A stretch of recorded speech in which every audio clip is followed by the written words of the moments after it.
Good day mga kabisyo! Tayo ngayon ay gagala sa Palace in the Sky dito sa Tagaytay Sea. Tara, samahan nyo kami!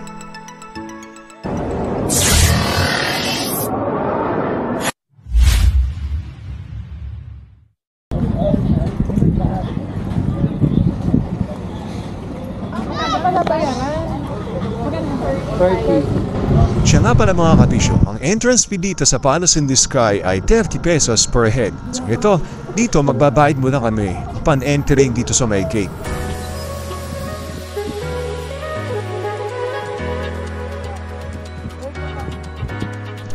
Ang People's Park in the Sky o kadalasang tinatawag na People's Park ay isang makasaysayang walk sa lungsod ng Tagaytay sa probinsya ng Cavite. Ang park ay tinatawag mula sa hindi tapos na mansyon, nakilala dating bilang ang Palace in the Sky na itinayo noong panahon ng dating Pangulong Marcos upang maging kinaroroonan ng pagbisita ni US President Ronald Reagan. Ngunit tumindo ang trabaho ng konsilahe ni Reagan ang kanyang pagbisita at ang hindi pa tapos na istruktura ng mansyon ay nanatiling buhay.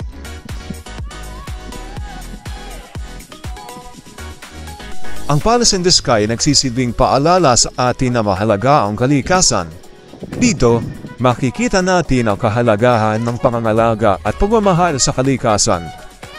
Ang makulay na halaman, malinis na hangin at tanawin ng buong Tagaytay ay nagpapakita kung paano tayo dapat maging mabuting tagapamalaga ng kalikasan.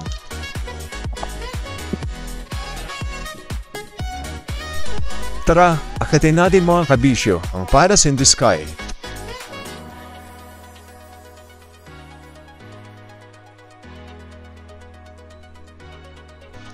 Sa pagbisita sa Palace in the Sky, tayo ay inaanyayaang mag-reflect at mag-appreciate sa ganda ng kalikasan. Hindi lang ito simpleng destinasyon, ito ay isang paalala ng kalikasan ay dapat nating ingatan para sa ating sarili at para sa mga susunod pang henerasyon.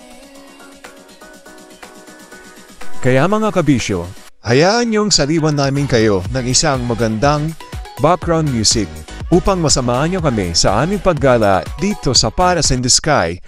Magandang tugtugin, pasok!